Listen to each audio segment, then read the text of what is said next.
अस्सलाम वालेकुम, welcome back to Shifa boutique viewers. जिन लड़कियों का 66 टू 670 प्लस वज़न है उनके लिए ये परफेक्ट बिल्कुल ट्राउज़र है। आंखें बंद करके वो ट्राउज़र कटिंग करें जो मैं नाप बता रही हूँ, जिस तरह से मैं कटिंग कर रही हूँ बिल्कुल उसी तरीके से। ना ही इसमें खिंचाव आएगा आसन के पास से, ना ही और कोई प्रॉब्लम होगी। तो ये फ्रंट पार्ट सबसे पहले मैंने रख लिया है, डबल फोल्ड करके इसको बिछा लिया है और ऊपर वाली जो साइड होती है ये मैं आप लोगों को दिखा रही हूँ। 15.5 इंच मैंने इस ट्राउज़र की विड्थ रखी है, जो चौड़ाई है इसकी मैंने 15.5 इंच रखी है और ऊपर से 2.5 इंच पे हम मार्क कर रहे हैं जो हमने इलास्टिक अपनी जॉइन करनी है। तो इलास्टिक के लिए हमने 2.5 इंच मार्क कर लिए। जो आपकी इलास्टिक का साइज हो आपने उसके अकॉर्डिंग ऊपर से अपनी ये मेजरमेंट रख लेनी है। अब बाकी की सारी मेजरमेंट्स हम अपनी इलास्टिक वाले एरिया के बाद करेंगे। तो यहाँ से मैं अपना जो है आसन वाला एरिया रख रही हूँ। आसन के लिए मैंने 12.5 पे मार्क किया है और 2 इंच में इसको बैक पे मार्क किया है और इसको मैं ऊपर से स्ट्रेट कर रही हूँ। स्ट्रेट हमने इसको कर लिया है और इसको हम थोड़ा सा कर्व दे देंगे जो हमारा क्रॉस एरिया होता है। अब इसके बाद मैंने क्या करना है, जो हमने चौड़ाई रखी है उसका सेंटर ले लेना है। 15.5 इंच का जो सेंटर होगा वो 7.25 इंच पर आएगा। टोटल फिर मैंने लेंथ मार्क करनी है। इधर टोटल मेरी लेंथ जो है वो ट्राउजर की 37 है। 37 पे हमने मार्क करके इस लाइन को स्ट्रेट कर देना है। पाइचों की फोल्डिंग का कपड़ा अलग रखना है। नीचे से भी हम सेंटर का मार्क कर लेंगे, दरमियान से भी हम सेंटर का मार्क कर लेंगे और इन सब लाइनों को स्ट्रेट करके सेंटर की एक लाइन लगा लेंगे। ये सेंटर ट्राउजर पे बनाना बहुत ज़्यादा ज़रूरी होता है ताकि हमारी जो ट्राउजर की मेजरमेंट्स हैं वो सारी मार्किंग्स हैं जो वो बिल्कुल परफेक्ट हो सकें। तो ये सेंटर की लाइन को हमने स्ट्रेट कर लिया है और अब हमने इसके बाद जो करना है, अपना नीचे से जो ट्राउज़र के पौंचे की जो हमने चौड़ाई रखनी है वो ले लेनी है। ये आप पे डिपेंड करता है कि आप बहुत ज़्यादा खुला ट्राउज़र बनाना चाहती हैं। बॉक्स ट्राउज़र खुला ही होता है। इधर मैंने 10 इंच पे मार्क किया है, 5 सेंटर ले लिया है और दोनों साइड पे 5-5 इंच मार्क किया है। अब यहाँ से हमने तकरीबन 14 इंच तक स्ट्रेट मार्क करना है इस तरह और फिर ऊपर वाली साइड से जो क्रॉस एरिया हमने मिलाना है वो थोड़ा सा हम इसको कर्व देके ऊपर तक ले जाएंगे। जिनके पास शेप पट्टी नहीं होती, शेपर नहीं होता ट्राउजर का, वो इस तरह से शेप इजीली दे सकते हैं और जिनके पास शेप पट्टी है वो दूसरी साइड पे मैं आप लोग को दिखाती हूँ कि शेप पट्टी से किस तरह से इजीली आपने शेप दे देनी है। सेम ऐसे ही शेप आएगी शेप पट्टी से भी और अब जो मैंने तरीका बताया है उस तरीके से भी आपकी ट्राउजर की सेम कटिंग हो जाएगी। तो अगर शेप पट्टी है तो उसके साथ इजीली बस आपने इसको रखना है और स्ट्रेट इसको इसकी लाइन के साथ अपनी ड्रॉ कर लेनी है। और इसके बाद जो इसका जो हिप लाइन होती है उसको हमने यहाँ से इस तरह से कर्व देना है। ये चेक करें आपके बिल्कुल इस तरह से हमने इसको कर्व देना है और फिर ये हमारी जो ट्राउजर की फ्रंट साइड है ये बिल्कुल मार्किंग सारी हो चुकी है। देख लें अब आप लोग कि किस तरह से हमारी ये मार्किंग सारी हो चुकी है। अब इसको हम कटिंग कर लेते हैं। इसकी आसन वाली साइड और ये नीचे से सारी साइड हम कटिंग कर लेंगे। इस तरह से हमने इसको कटिंग कर लेना है और जो इसकी दूसरी साइड है, ये वाली साइड है, इसको हम कटिंग नहीं करेंगे, इसको हम बैक पार्ट के साथ कटिंग करेंगे।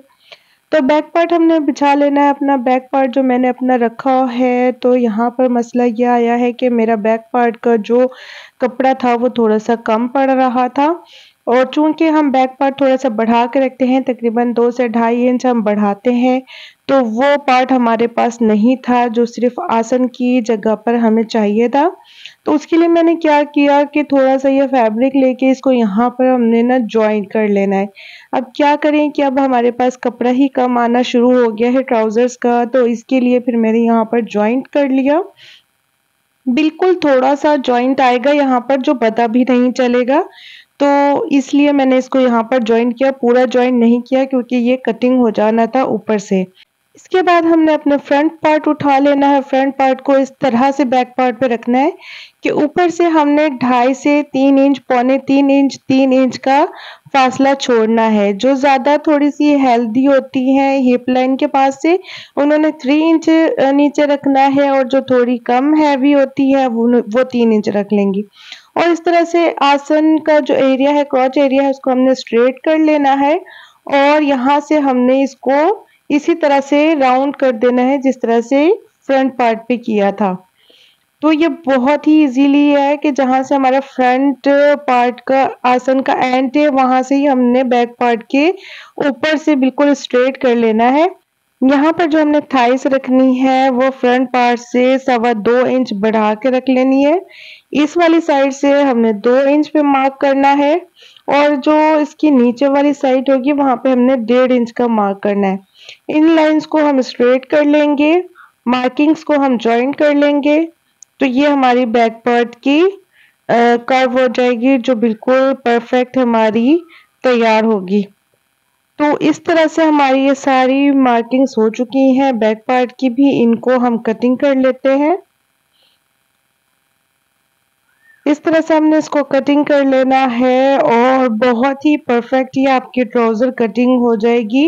इसमें कोई आपको खिंचाव, कोई परेशानी नहीं होगी, कोई मसला नहीं आएगा। अब इसकी हमने ये वाली साइड भी कट करके निकाल देनी है। ये फायदा होता है इसको फ्रंट पार्ट को जब हम कटिंग नहीं करते तो बैक पार्ट पे ये इजीली एडजस्ट हो जाता है और फिर एक साथ ही हम इसको काट के निकाल लेते हैं।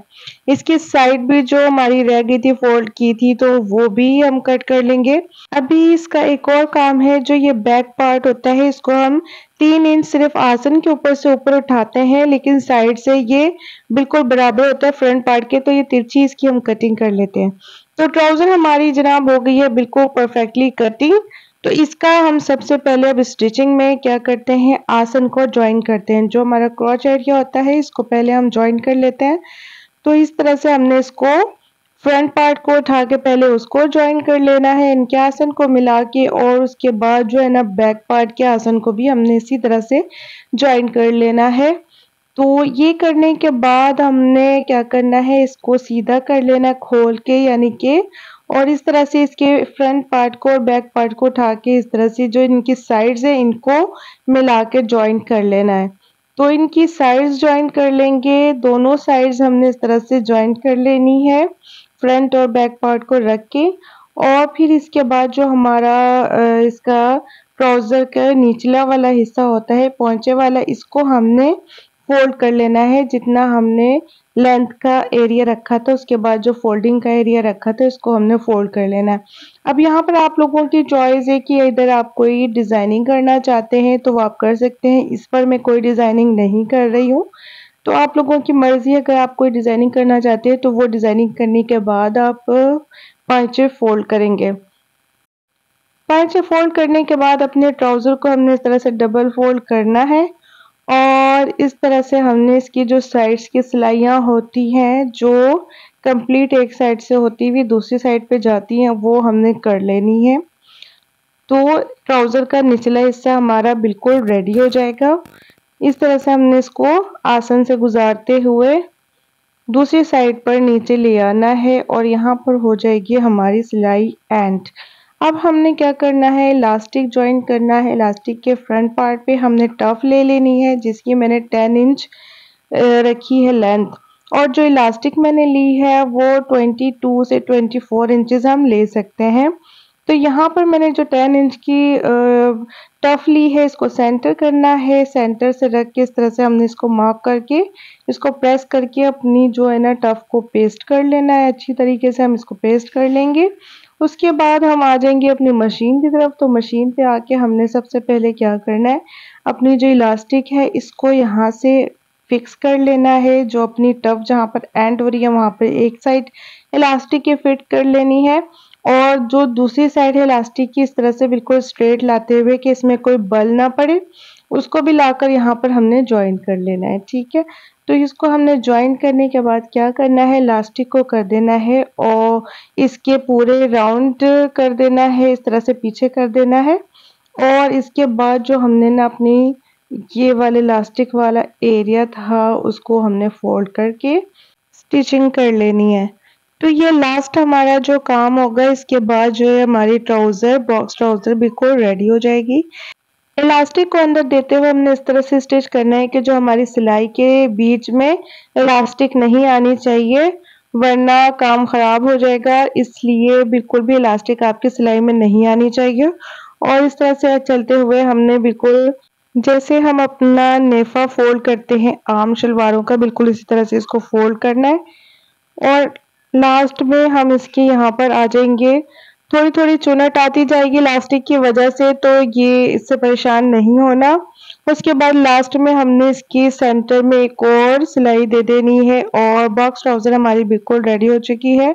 व्यूअर्स, कैसी लगी वीडियो आप लोगों ने कमेंट सेक्शन में मुझे ज़रूर बताना है। नेक्स्ट वीडियो में मिलेंगे। अल्लाह हाफ़िज़।